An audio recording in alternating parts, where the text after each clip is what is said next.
The Scum Villain's Self-Saving System, Chapter 17. Audio source, wuxia-world-audiobook.com.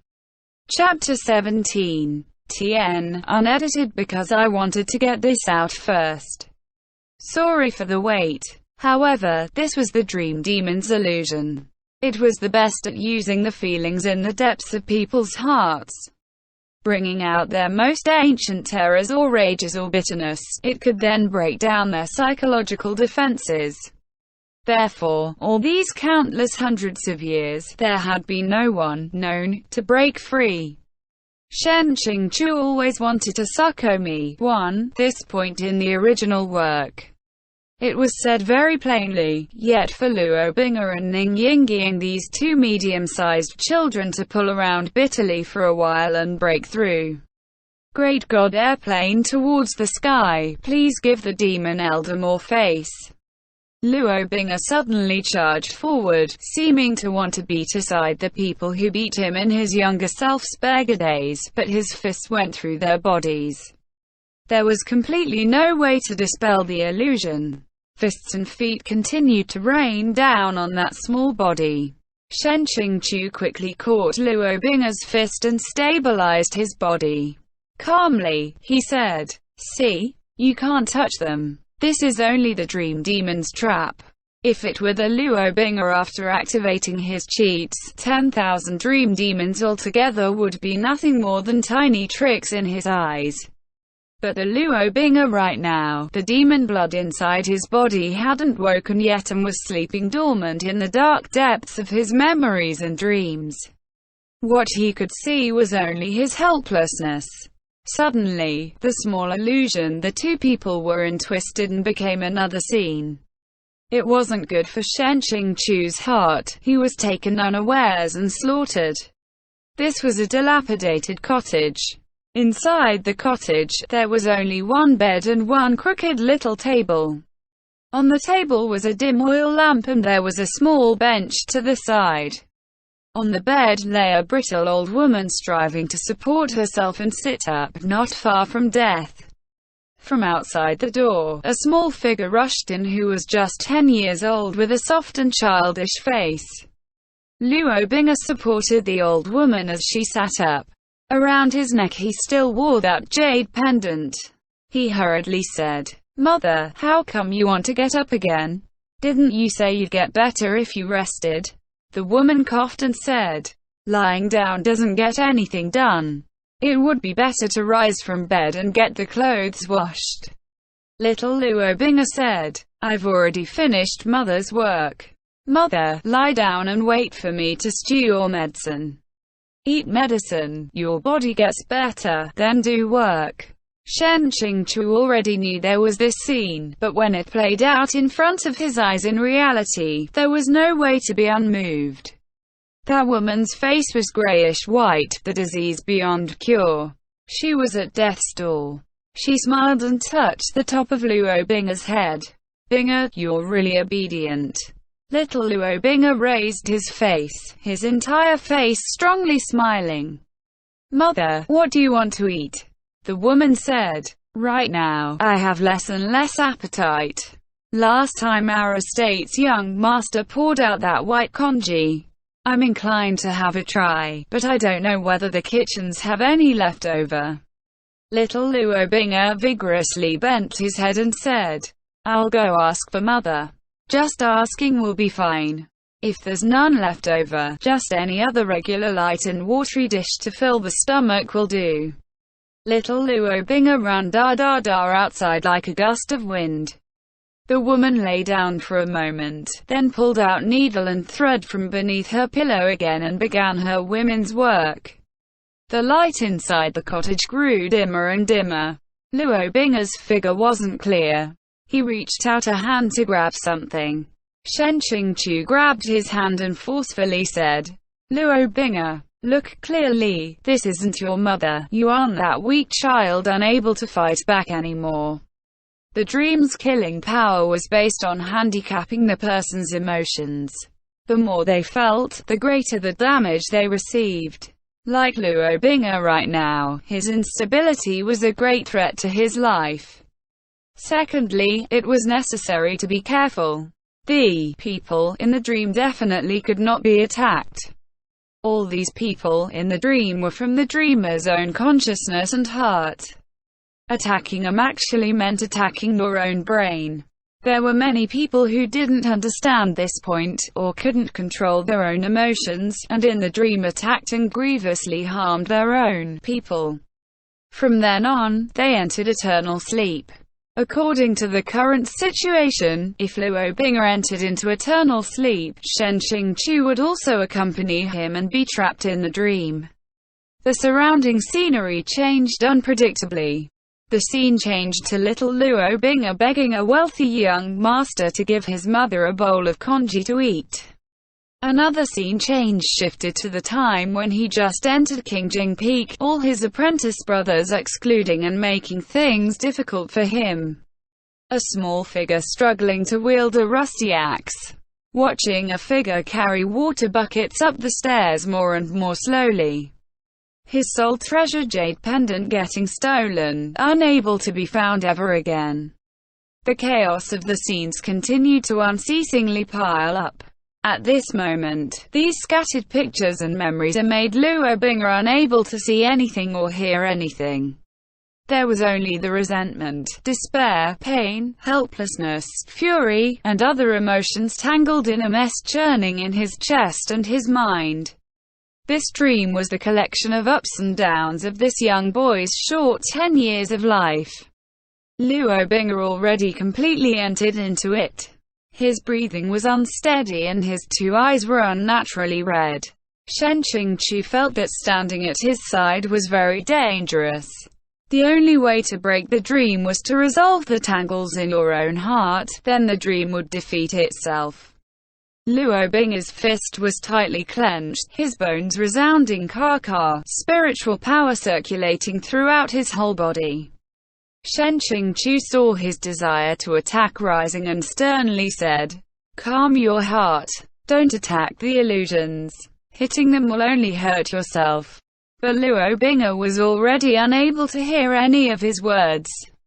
His right hand raised, spiritual power surged in his palm and flew out, cutting straight towards the people laughing boisterously in the illusion.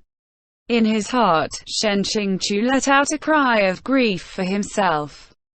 No matter how painful, his body still cleverly went up and took the initiative to move forward in front of the illusion, using his body to block this fierce attack. At this time, Luo Bing'er was shorter than him by only a little and coincidentally hit him in the lower abdomen. Suddenly, Shen Qingqiu felt as though he'd been kicked by an elephant's leg, his eyes growing dark. If this wasn't a dream, he was afraid he'd be spraying out a mouthful of blood. He was indeed the protagonist. Shen Qingqiu's face was full of tears. He was obviously only a little disciple. Why could he attack with such a powerful hit? It seemed that since he opened the OOC function, not only was there not much contribution, he instead had to block knife and still block knife and continuously to sacrifice his own interests for someone else as a good meat shield. With this attack by Luo Bing'er, the surrounding illusion was broken. The figures of the people and objects all cracked into pieces like shards of glass. The place where they exited was a piece of remote, wild forest. A cold, ancient moon hung above their heads, the sky dark blue. Once the illusion was scattered, Luo Bing'er was suddenly sober. First, he looked at the unable to stand, kneeling on the ground and wordless Shen Qingqiu.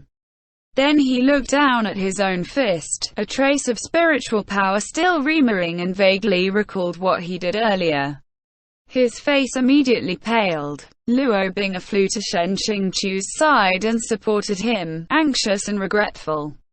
"Shizun, why didn't you hit back?" With Shen Qingqiu's spiritual power, it was completely within his ability to harm him. With both of their spiritual powers attacking each other, not only could he dissolve Luo Bing'er's attack, he could also turn the attack back to him. WuxiaWorldAudio.com Xiāng said some words from the heart. Silly child. Quote, he smiled weakly. The original purpose was for you not to get hurt. If I hit back and hurt you, would there be any meaning? Luo Bing'er listened to Shifu's weak voice and even thought of taking a palm to his own chest and killing himself. But the one hurt right now is Shizun. This disciple should be dead 10,000 times over. The matter of the demon realm's 3 trials hadn't been over for long and he already let Shizun get hurt because of himself, this time even hit by him directly. Xiāng saw the child's face overflowing with self-blaming agony and softened for a rare moment, comforting. This master's cultivation is strong. Being hit a few times doesn't matter. Luo Bing'er would rather Xiāng viciously beat and scold him with biting sarcasm as he had in the past. His heart would feel a little more comfortable. But Xiāng was so warm and his words so soft that he was struck dumb and unable to speak, his heart somehow feeling even more helpless. After a long while, Luo Bing'er said in a low voice, "It's all my fault." No, it's not your fault. Truly at this early stage you are walking the route of sadly abandoned, warm little pure white flower. How can you be blamed? Xiāng thought Luo Bing'er had fallen into a tangle of self-reflection and taken the matter to heart. Patiently, he said, "It's not your business. Demon realm people have despicable methods that cannot be avoided. However, if you don't want to have something similar happen in the future, you can only become strong." This was the weaker the prey of the strong world. Becoming strong was the only guarantee and method against going with the current and becoming cannon fodder. Luo Bing'er's heart was moved and he didn't speak. He suddenly raised his head and his 2 eyes stared firmly at Xiāng. Xiāng's heart thumped. Luo Bing'er's obsidian black eyes held a light more brilliant than the moon and the stars. This kind of gaze, this filled with determined conviction, and burning morale emanating from the protagonist's gaze. Could it be? I already became the protagonist's motivational star. Luo Bing'er knelt by Xiāng's body and with a resounding voice said, "I understand." Xiāng, wait a moment, what did you understand this time? Could you not leave things half-said every time?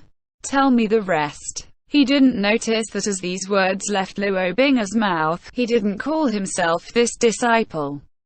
2. Luo Bing'er firmly clenched his fists and opened his mouth again, enunciating every word. From now on, these things, I definitely won't let them happen a second time. Letting Shizun protect his weak self, letting Shizun suffer injury for him. These things will absolutely never happen again. Xiāng responded with a cry of unconditional assent. What's going on? Suddenly there's a feeling of getting covered in the protagonist's reassurance. What's the matter with this? Reassurance my ass. This person in the future is going to slice you into a human stick. Wake and sober up a little, Xiāng. Becoming the protagonist's life teacher, 3, was a max vanity that Xiāng was very satisfied with, though it wasn't quite right in flavor. Fuck. Originally, the belief for becoming strong to protect his important people should have happened when the protagonist was confronted with the pitiable and charming female lead who helped him and got hurt for his sake. Afterwards there was a model scene of tender gasps opened. According to this meaning system, aren't you piling all the female protagonist scenes onto me? End chapter 17. 1. Sukomi, using this Japanese term because it's probably more familiar to you and the Chinese term used is a transliteration of it. Meaning is to question or comment creatively on something ironic, funny, and is often oversimplified to mean complain, grumble.